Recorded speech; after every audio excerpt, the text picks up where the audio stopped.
Welcome again to Wildcat Bassoons from the University of Kentucky Bassoon Studio. Today I'm going to talk a little bit about breathing as it relates to playing the bassoon, and we will again visit a couple of Weissenborn Advanced Studies that are being used this year in the Kentucky All-State. First, some essentials about breathing. In order to get a lung full of air to use with your instrument, your ribs need to be able to move freely. Now, each set of ribs moves like a couple of bucket handles that are attached in the front to your sternum or to cartilage and in the back to your spine. They need to be able to move up and down freely.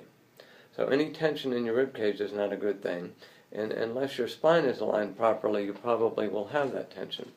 So for the spine to work properly, if you're sitting, as we usually do in playing the bassoon, you need to have your pelvis aligned so that you can feel the bones of your pelvis against the chair underneath you. If you will practice sort of slouching and rolling your pelvis forward, continuing to roll forward until you have an arched back, you'll feel your weight over your thighs, come back again, rolling back. Somewhere in the middle between those two extremes, you'll feel those pelvis bones underneath you. If you do that, then your head can be properly balanced over your spine. Your head actually attaches to your spine in the middle of the skull. The spine comes right up in the middle of your skull, attaches between your ears, not in the back of your neck like that. So your head should be nice and balanced over the spine. And finally, when we inhale, your diaphragm descends. You don't have any way of sensing the diaphragm other than the fact that as it descends, it pushes your internal organs in your abdomen out of the way. So it's very important that your abdomen remain nice and flexible and supple as you do that. You don't need to tense up your abdomen when you're either exhaling or inhaling. Okay, so looking at the slower of these two excerpts, this is Weissenborn Advanced Study number 21. There are some fairly long phrases here, and it's kind of slow. In particular, the last 14 measures of this have no rests written in them. So we need to take some places to breathe occasionally. Simple place might be, this is about 12 or 13, 14 bars from the end. After a large leap from E up to high B flat and then going down to a G, there's a dotted quarter note. That's a fairly long note. You could cut that short and take a breath. So it would sound like this, starting pick up to 14 from the end.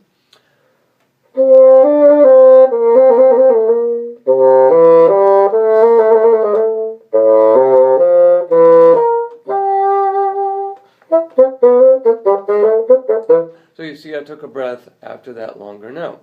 That works okay. You have to be careful that that breath doesn't disturb the musical flow, and you have a sense as you release that note that more music is coming. Another thing you might do is use that leap to take a little bit of time after the leap, sort of a springboard effect, and get a quick breath there. So let me show you how that would work.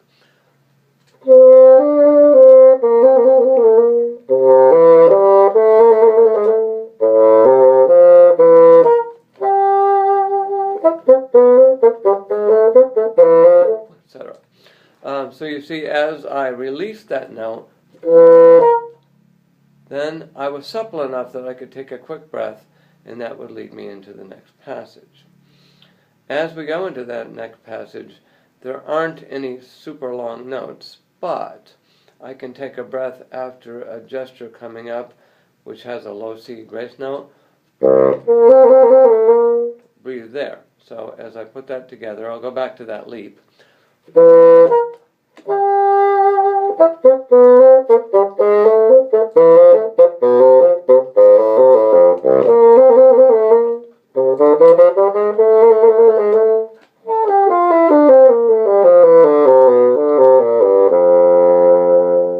Then I'm easily able to make that longer low F. That F, and 2 bars later an A at the top of the staff, provide an opportunity again to take some air, where we're actually going to cut short this note a little bit. So as I approach that note,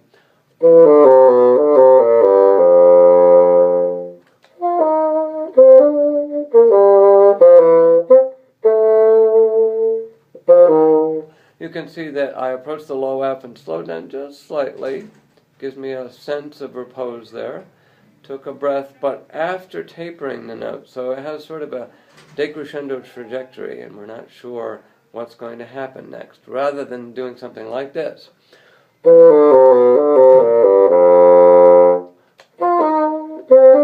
See, if I stop the note abruptly, then it just doesn't feel like the music is going on in kind of an organic fashion. If you look at the other excerpt in Weissenborn, this is from number 15, we have a much more rapid set of notes. And in the tranquillo section, although I suggested in the last post that we might slow down there a little bit, there's still not a lot of time. The only place we can take breaths would be after quarter notes or dotted quarter notes. So I would suggest that you take the opportunity to compress these rhythms. The rhythm in slow motion,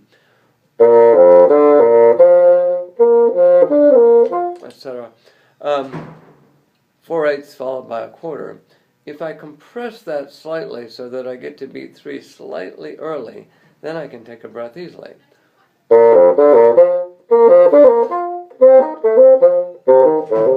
That sort of thing. With the dynamic contrast,